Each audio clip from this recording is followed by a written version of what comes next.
तो यहाँ हम वृद्धि संधि के बारे में पढ़ रहे हैं। तो वृद्धि संधि जो है, वृद्धि संधि की परिभाषा क्या है, वृद्धि संधि में क्या होता है। तब जब हम संधि करते हैं तो संधि करते समय अ आ के साथ अगर ए आई हो, अ आ के साथ अगर ए आई हो तो वहाँ आई बनता है, और अ आ के साथ अगर ओ औ हो तो वहाँ औ बनता है, उसे वृद्धि संधि कहते हैं। जैसे कि देखो, सदा प्लस एव सदैव, सदा प्लस एव सदैव। तो यहाँ सदा लास्ट वर्ण आ है और एव पहला वर्ण ए है, तो आ प्लस ए अर्थात आ के साथ ए मिलने से भी आई बनता है, तो आई है, तो इसलिए सदैव, सदा प्लस एव सदैव।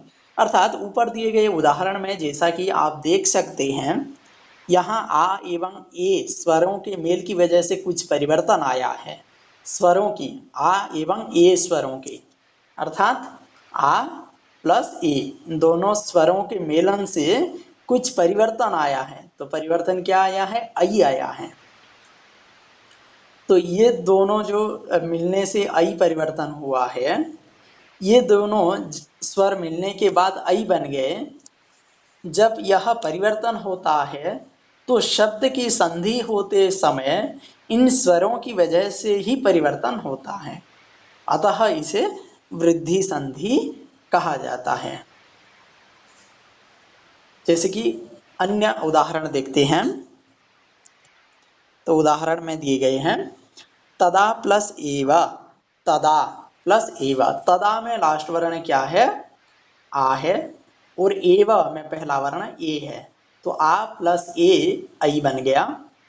मत प्लस एकम, मत लास्ट वर्ण अ है, प्लस एकम में पहला वर्ण ए है, तो अ प्लस ए मिलने से आई बनता है, अ प्लस ए आई, तो यहाँ मतैक्यम हो गया। आई की मात्रा देखो, मतैक्यम। एक प्लस एक एकैकः, एक लास्ट वर्ण अ, एक पहला वर्ण ए, तो अ प्लस ए आई हुआ, तो इसलिए ऐकार की मात्रा, तो एकैकः। अनन्तरं जल धन ओघः, जल अस्य अन्तिमवर्णः अ अस्ति, ओघः अस्य आदिवर्णः ओ अस्ति, अर्थात अ प्लस ओ मेलनेन औ भवति, अ प्लस औ औ, अ के साथ औ जोड़ने से औ बनता है, तो इसलिए जलौघः, औ किया औकार की मात्रा हो गई यहाँ जलौघः।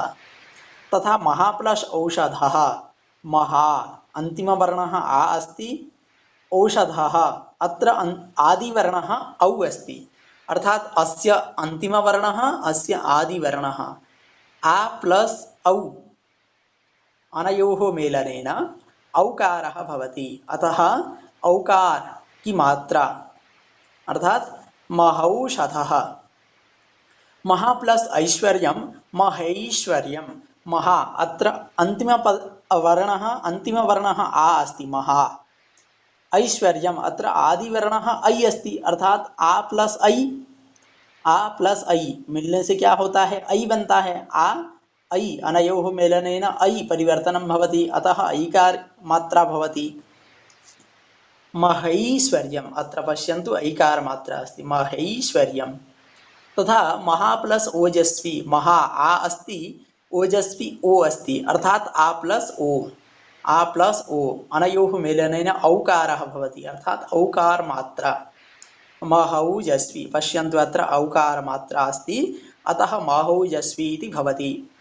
अनन्तरं परम औषधं, परम पदस्य अन्तिमवर्णः अ अस्ति, परम, म इत्यत्र अ अस्ति, औषधम् अत्र आदिवर्णः औ अस्ति, अर्थात अस्य अन्तिमवर्णः अ, अस्य आदिवर्णः औ, अ प्लस औ, अ प्लस औ, अनयोः मेलनेन अ औ अनयोः मेलनेन औकारः भवति। अतः औकार मात्रा अत्र अस्ति, परमौषधम् इति भवति, सन्धिः भवति। अनन्तरं यण् सन्धेः विषये किञ्चित् पश्यामः। यण् सन्धिः यदा भवति तदा किं भवति, ह्रस्व इकार दीर्घ इकार अनयोः यदि अन्यस्वर भवति चेत् यकारः भवति, अर्थात ह्रस्व इकार दीर्घ इकार विहाय यदि अन्यस्वरः भवति चेत् यकारः भवति। ई के साथ, ह्रस्व ई दीर्घ ई के साथ अगर अन्य कोई स्वर हो तो वहां यकारः भवति। अगर ई के साथ ई हो जाए तो वो दीर्घ संधि हो जाएगा। तो इसीलिए कहा गया है अन्य स्वर, अर्थात ई के साथ ई नहीं हो पाएगा, होने से वो दीर्घ संधि हो जाएगा। तो यहाँ बताता है कि ई के साथ अन्य स्वर अर्थात ई को छोड़ के फिर अन्य स्वर अगर हो तो वहां यह बनता है। ठीक उसी प्रकार उ के साथ अगर कोई अन्य स्वर हो तो वहां व बनता है। तो यहाँ भी सेम वही रूल है, अर्थात उ के साथ उ जुड़ने से दीर्घ संधि बन जाता है। तो इसीलिए यहाँ कहा गया है उ के साथ अगर अन्य स्वर हो, अर्थात उ को छोड़ के फिर अन्य स्वर हो तो वहां व बनता है। जब री के साथ अन्य का स्वर हो तो वहां र बनता है। ठीक, वहां री के साथ अगर अन्य कोई स्वर हो तो वहां र बनता है। अगर री तो वो दीर्घ री हो जाएगा, फिर वहां भी दीर्घ संधि हो जाएगा। तो इसीलिए यहाँ री के साथ नहीं होकर री के साथ अगर अन्य कोई स्वर वर्ण हो तो वहां र बनता है। तो इसलिए यहाँ मैं शॉर्टकट में लिख दिया हूं, देखो ई है तो यहाँ यह होगा। पूर्व पद में अगर अंतिम पद अगर ई है तो वहां यह होगा। पूर्व पद के अंतिम वर्ण अगर उ है तो वहां व होगा, और पूर्व पद के वहां अंतिम वर्ण अगर री है तो वहां र होगा।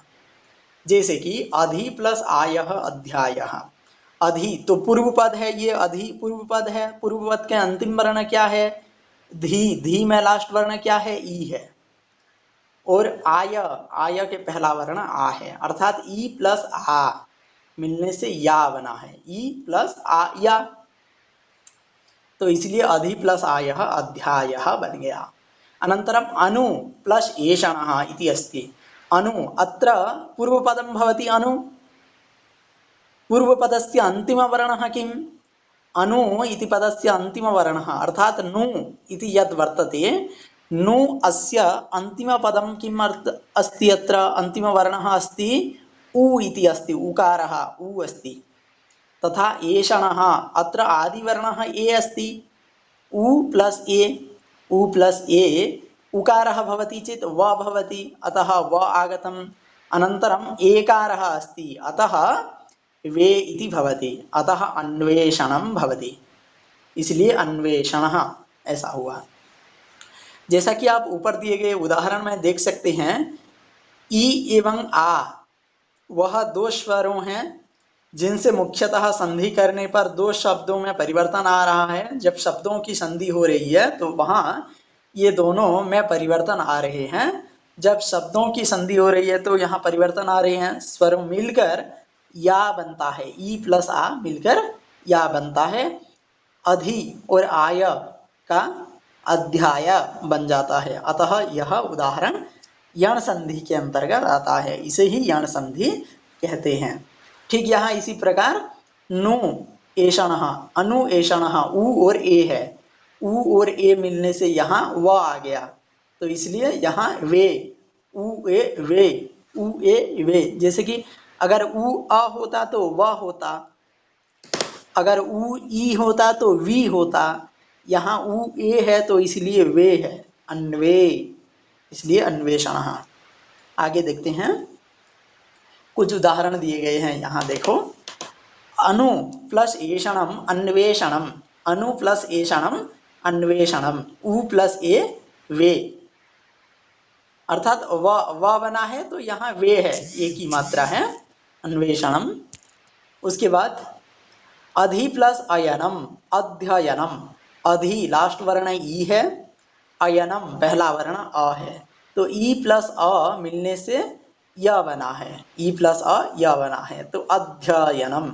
अधि प्लस अयनम अध्ययनम, जैसे कि अधि प्लस आस्ते अध्यास्ते, इसी प्रकार। उसके बाद अनु प्लस इति, अनु लास्ट वर्ण उ है और इति पहला वर्ण ई है, अर्थात उ प्लस ई मिलने से वी, उ प्लस ई मिलने से वी, उ ई वी, तो इसलिए अन्वीति ही, अनु प्लस इति ही अन्वीति ही। इति प्लस आदि, इति लास्ट वर्ण ई है, आदि पहला वर्ण आ है, तो ई आ या बनेगा, ई प्लस आ या, तो इत्यादि। इसी प्रकार प्रति प्लस एकम, प्रति लास्ट वर्ण ई है, प्रति में लास्ट वर्ण ई है और एकम का पहला वर्ण ए है, तो ई प्लस ए ये हो जाएगा, ई प्लस ए ये, तो हो जाएगा प्रत्येकम। अति प्लस आवश्यक, अति पहला वर्ण ई है, आवश्यक पहला वर्ण आ है, अति के लास्ट वर्ण ई है और आवश्यक के पहला वर्ण आ है, तो ई प्लस आ जुड़ने से क्या बनेगा, या, तो इसलिए यहाँ अत्यावश्यक, अत्या हो गया, अत्या, अति प्लस आ अत्या हो गया। अति प्लस अधिकम, अत्यधिकम, अति प्लस अधिकम, अति लास्ट वर्ण ई है, अधिकम पहला वर्ण अ है, तो ई प्लस अ य हो जाएगा, तो अत्यधिकम, ई प्लस अ य, तो अत्यधिकम हो गया। प्रति प्लस अक्षम प्रत्यक्षम, प्रति लास्ट वर्ण ई है, अक्षम पहला वर्ण अ है, तो ई प्लस अ मिलने से य बना है, ई प्लस अ य बना है, तो इसलिए प्रति प्लस अ प्रत्यय हो गया, प्रत्यक्षम। प्रति प्लस आघात प्रत्याघात, प्रति लास्ट वर्ण ई है, आघात पहला वर्ण आ है, तो ई प्लस आ मिलने से या, तो इसलिए प्रत्याघात, प्रति आ प्रत्याघात। अति प्लस अंतम अत्यंतम, अति लास्ट वर्ण ई है और अंतम पहला वर्ण अ है, तो ई प्लस अ मिलने से य बना है, तो अत्यंतम। ठीक है, उसके बाद देखते हैं हम अयादि संधि के बारे में। तो अयादि संधि में क्या होता है, जब संधि करते समय ए ऐ ओ औ के साथ कोई अन्य स्वर हो तो ए का अय, ऐ का आय और ओ का अप, औ का आप बन जाता है, यही अयादि संधि कहलाती है। य व से पहले व्यंजन पर आ की मात्रा हो तो अयादि संधि हो सकती है, लेकिन अगर कोई विच्छेद न निकलता हो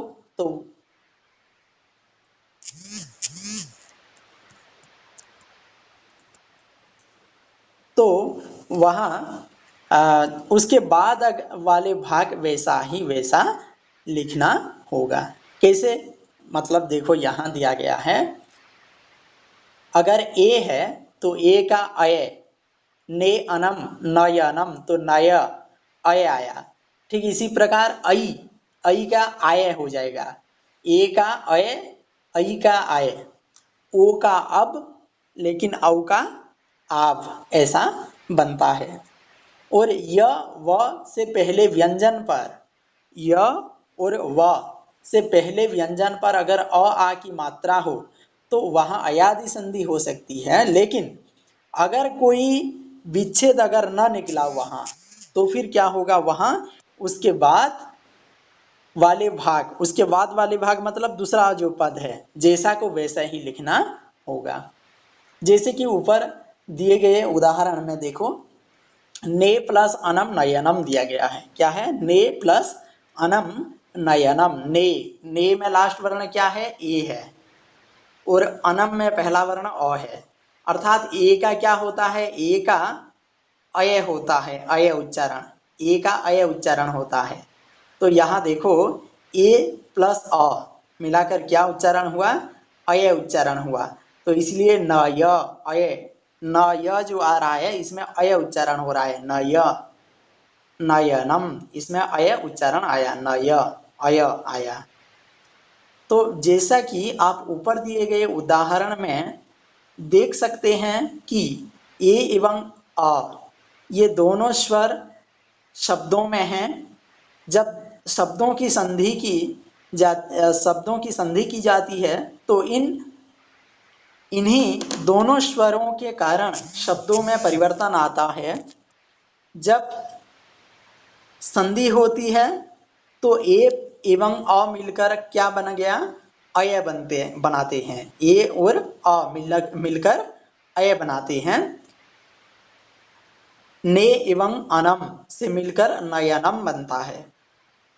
अतएव यह उदाहरण अयादि संधि के अंतर्गत आता है, इसलिए इसे अयादि संधि कहते हैं। इसका मतलब यहाँ क्या है, ए और अ मिलकर अय बनाते हैं, तो इसलिए ने प्लस अनम नयनम बना है, इसलिए इसे अयादि संधि कहते हैं। अर्थात इसको हमें याद रखना है कि ए का अय होगा, ऐ का आय होगा, ओ का अब होगा, औ का आब होगा।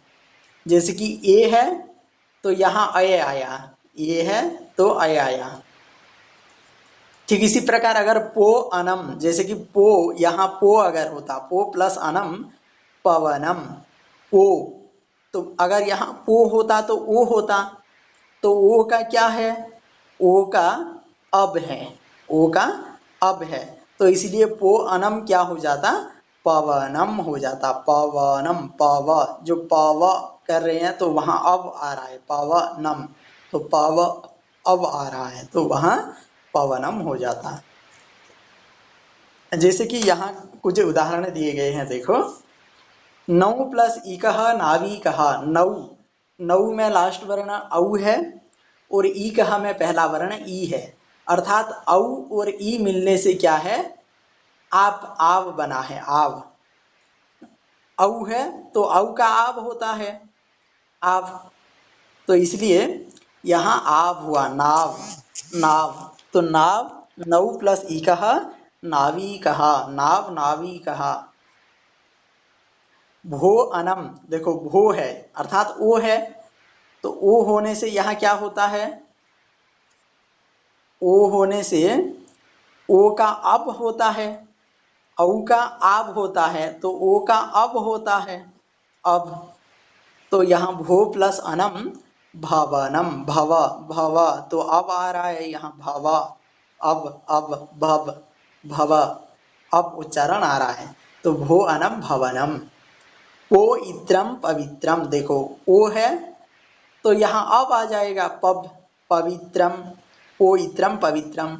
चे अनम, चे मतलब ए है, चे में क्या है, ए है तो क्या है, अय आएगा, तो चे अनम चय हो जाएगा, चयनम, चे अनम चयनम। पो अनम पवनम, ये बता चुका हूं। अच्छा, पो में ओ है, अनम में अ है, तो ओ अ अब हुआ, तो पवनम, पब, अब, पवनम। श्रो अनम श्रवणम, देखो श्रो ओ है, यहाँ सेम वही रूल है, ओ है अ है, तो अब होगा, तो श्रव, श्रवणम। पो, यहाँ देखो पौ है, पौ अकह, पौ है, औ है तो आब होगा, औ है आब होगा, जैसे कि नौ का नाभ, पौ का पाव हो जाएगा, तो नौ अकह नाविकह, पौ अकह पावकः, अकह पावकः, पाव, पाव, पावकः। पौ अनम पावनम, पौ यहाँ भी औ है, यहाँ अ है, तो औ और अ आव, आव हुआ, तो यहाँ आव हुआ, पाव, आव, पाव, आव, पावनम।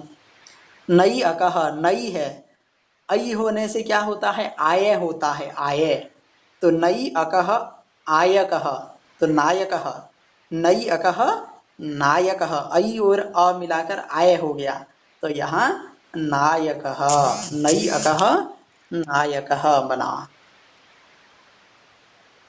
तो यहाँ हम वृद्धि संधि, यण संधि और अयादि संधि के बारे में यहाँ पढ़े हैं। तो इसको आराम से देखो एक बार। वीडियो अगर समझ में नहीं आया तो फिर से पूछना, मैं फिर दोबारा बता दूंगा। तब तक के लिए रहते हैं, धन्यवाद।